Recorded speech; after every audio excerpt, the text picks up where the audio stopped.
Remember that you can support the podcast via Patreon. The link is below. Otherwise, stay tuned for the podcast starting now. Today on the podcast, I'm joined by Alec Hogg, founder and publisher of biznews.com. He's also a writer, broadcaster, and disruptive media entrepreneur. So welcome. Thank you for coming on. And maybe one of the first things we can start off with is the people that do know you would know that you started MoneyWeb back in the late 90s, I think it was. And what made you start it? Why did you want to start a business kind of thing, and in particular like MoneyWeb? Well, Darren, I've been a financial journalist from the get-go. I left university after finishing my first year doing a BCom because I knew I was wanting to be a financial journalist, and that was the best way into the business. And while on my university vax, there was an opportunity to join the Citizen or apply for a job at the Citizen as a trainee. And I applied for it and duly got the job. It was a kind of a dream of mine to become a financial journalist. I had the privilege of being exposed to the area in my national service. I was one of those guys who ended up in the Army magazine, of all places. Heaven knows how that worked out. But I took a few photographs during my weekends at school for the local photographer in Newcastle, and through a series of coincidences ended up at being a photographer at the Army magazine. And then another series of coincidences was sent to Port Elizabeth to open an office for what was called Paratus, and started writing seriously at that point. Anyway, so having been exposed to journalism and loving business, to me, it just seemed like the best place to be would be a financial journalist. And literally, that's what I did. So from going to the Citizen in 1980 as a trainee, I worked there fairly briefly and was offered a job at the Rand Daily Mail, which was the greatest newspaper, in my opinion, that South Africa's ever produced, and enjoyed a few years there. And then after the Rand Daily Mail, worked at various other publications, including the Sunday Times, the Star, Finance Week, and then decided to give it a go in my own business. And that's really the story. So I started a news agency called Alec Hogg and Associates. I mean, what else? And from that news agency, we began a publication. Because I had a restraint of trade from our biggest client, I wasn't allowed to do anything in publishing in the financial area. So I started something called Racing Digest, which is a horse racing magazine, and learned in that way about publishing. It wasn't a great success, Racing Digest. It lasted a few years, but it taught me everything that I needed to know about how difficult it was to be a publisher. And when the internet did come around about 5 years later, I understood almost intuitively that what the opportunity of the internet was when other people were still not sure how they could apply it to their own businesses. To me, it was quite clear that it eliminated the cost of distribution and the cost of printing. And as a result, if you're going to do a publication, you could put that 80% of your costs into people, into content, and you'd have a superior product. So that was kind of my route into deciding to leave the established world and to go out on my own at a time when in South Africa, anyway, the internet was extremely nascent, and the jury was out on whether it was going to last, let alone transform the world. Well, since then, we do know it has lasted, and it's become ever present in our lives. And since MoneyWeb, you have started Biz News now. And with regards to that, have you had to pivot in any way from previously running MoneyWeb, the way in which you run it? And are there any challenges in particular you face now that may have been different from your time back in MoneyWeb? Well, the Yeah, beauty about MoneyWeb was that it was very early on. So we got a great name. MoneyWeb is an amazing name. We were able to buy, well, that was MoneyWeb COZA, and then we were able to buy MoneyWeb.com. So you can see I'd always had global ambitions, and that wasn't as expensive as you would probably have to pay today. I then was very fortunate because having had MoneyWeb for only a couple of years and very, very small at the time, there were only perhaps 5 of us working there. I was approached by a billionaire here in South Africa, a guy called Jonathan Bear, who saw the internet as a big opportunity. Because by then, this is the 99, it was appearing to most people that there was something more to it than had initially been anticipated. And he bought into my company. He on the proviso that it would be listed on the stock market. And that's what happened. So we listed MoneyWeb in '99, July. We raised money uh, at a PE of over 100, projected PE of over 100. We raised 10 million Rand. And my sense then was that this thing was growing so fast that all you needed to do was to avoid being roadkill and you would have a good business. And that's really where the whole idea of listing on the stock market went to. I had 15 amazing years at MoneyWeb. I started it literally from above a room above my garage. I think employee number one came along after only about 9 months or so. But we then had uh, the problem hit us in that we had anticipated that the internet would change everything, but in fact, it didn't. It certainly didn't in publishing because the major publishers all saw this very stupidly, as they would all admit today, as just an add-on, an adjunct to their services. So they gave away advertising online for free. They gave away the content for free. And that's why so many publishers today have gone out of business, the newspaper companies, because they were fearful of the internet cannibalizing their businesses. But instead of building a business in that space from the outset, they tried to wipe out all the competitors by making it free. Of course, on MoneyWeb's perspective, we had a big problem because our opponents or our competitors in the South African space were giving away what we were wanting to charge for. So we had to look for alternative ways of staying alive. And we did that through going into business radio. There was no business radio in South Africa at that time. And I'm very happy to say that today there's something like 5 business radio programs.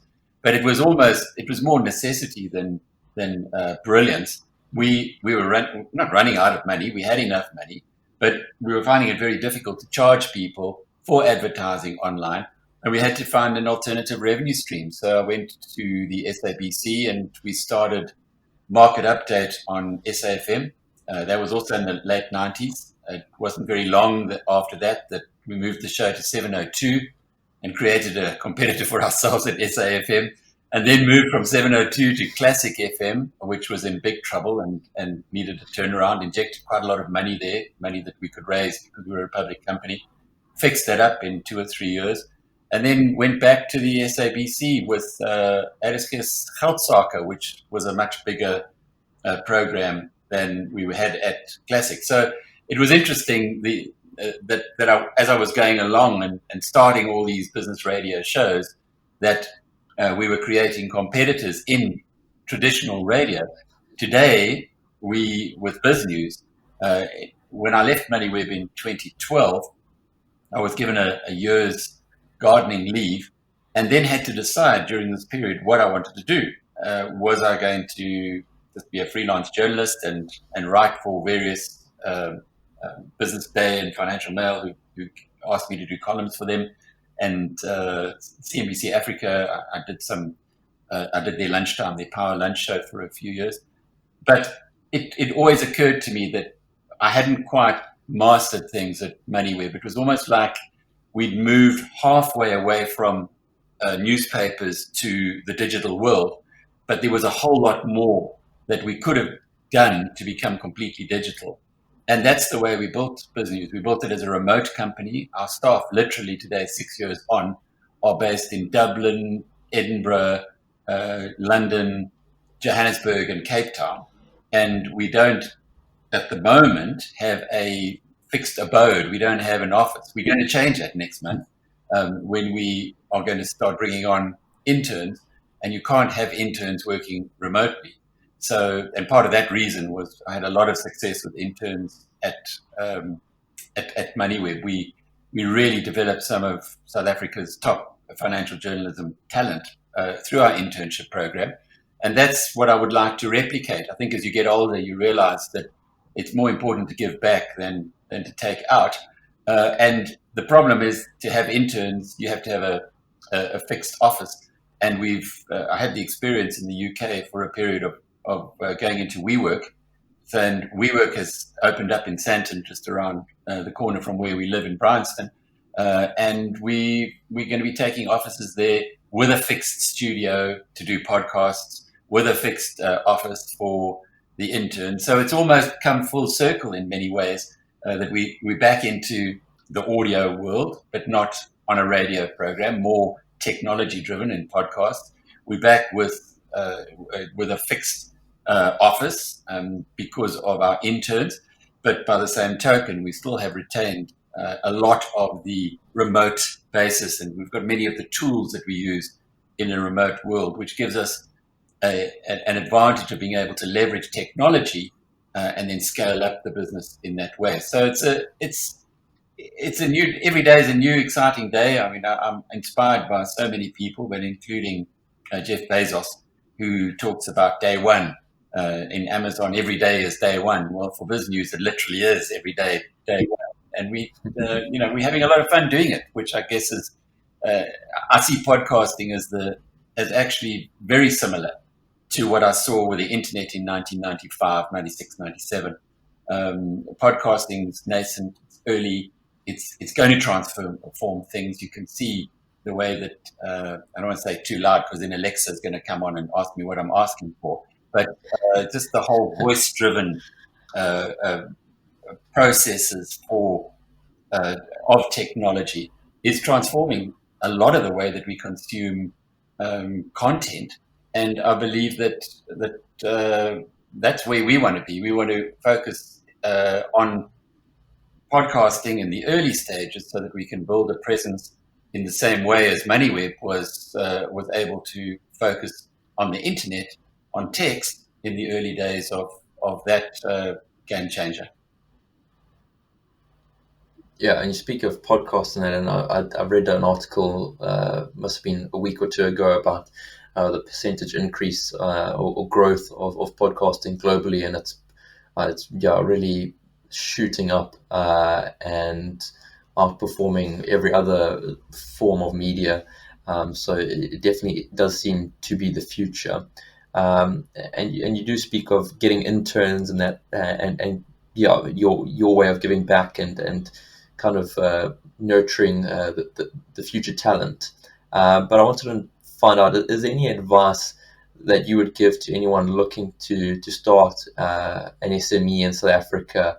There are a lot of young entrepreneurial people back home in South Africa, and yeah, is there anything that you would advise them on? Darren, I've had an amazing life. First of all, I realized what I wanted to do before having to experiment elsewhere. So my first job was in, it wasn't really. Before I did national service, my first job was in the bank, as people would do those days. But my first real job was in financial journalism. I left it for 2.5 years when I was made that proverbial offer you couldn't refuse by ABSA, and I was in between my own business and a new business.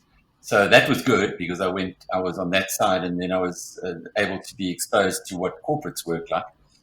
But generally speaking, I've been very lucky in that I've got into what I love and what I'm passionate about. And I think that's really my advice that I would give to anybody, is just do what turns you on. Do what you're passionate about. Don't accept second best. There are a couple of quotes that I can refer you to. The one is Steve Jobs' commencement address at Stanford University in, I think it was 2007.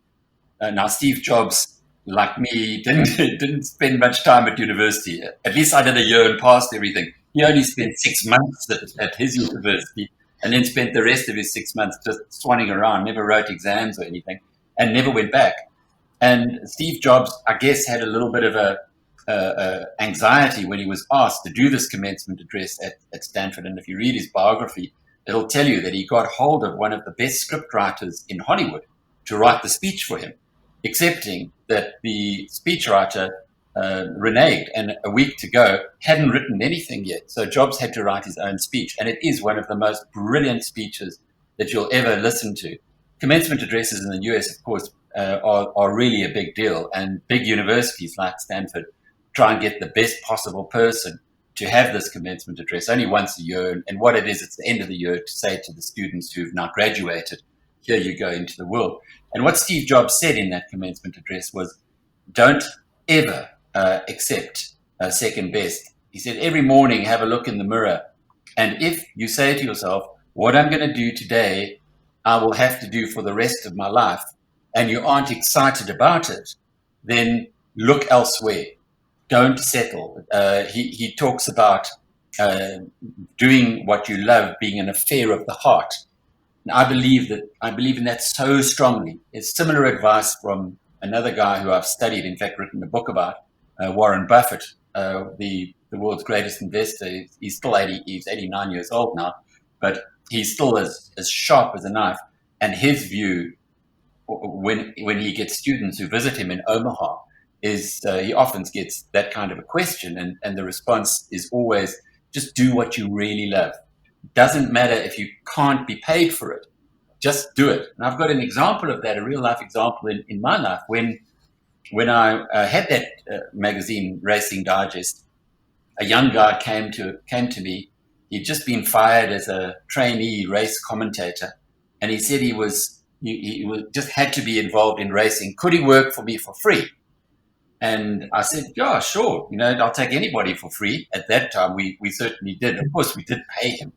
But his name was Clyde Basil, and Clyde worked for us, well, I suppose a modest salary for a little while, but it gave him the confidence to go back into calling horse races. And today he's South Africa's premier horse race caller, has been for decades. But it just shows he didn't give up on what he was passionate about. He was prepared to work for free to establish himself in that field. And that's what I'd say. First thing, do what you're passionate about. Second thing, business has got its own language. If you were to open a restaurant in France and you had no idea how to speak French, you'd go out of business very quickly. If you open a business and you don't understand accounting or numbers, you will also go out of business very quickly. So just get a rudimentary understanding of numbers at the very least, or better still, find somebody who does understand numbers and ask them to help you. And once you understand the numbers, you then understand the next big thing about business, and that's cash flow. If you haven't, it doesn't matter how much profit you appear to have on the books. If you don't have the cash flow, you won't be around for long. And again, I've got a personal example of this with Racing Digest. What happened with Racing Digest was we were doing so well on paper. We had fantastic advertising income. We were making, those days, about 60,000 Rand a year, which was a nice profit to be making. Excepting we didn't make any profit because the people who paid us or were taking out advertising were racehorse breeders. And they only got paid twice a year when they sold their horses at sales. And if they didn't sell well, if the horses did not fetch the prices they anticipated, then they just didn't pay us. So we had this massive bad debt book. And when the money did come in, it was just to pay the banks, really. So look at cash flow, what's happening on a daily basis on the cash flow. Have your finger on the pulse there, and don't be seduced into believing that paper profits are actually meaning that your company is successful. Your company is only successful when the money actually hits the bank. And yeah, I just want to thank you again for making some time to come on today, and appreciate your insights.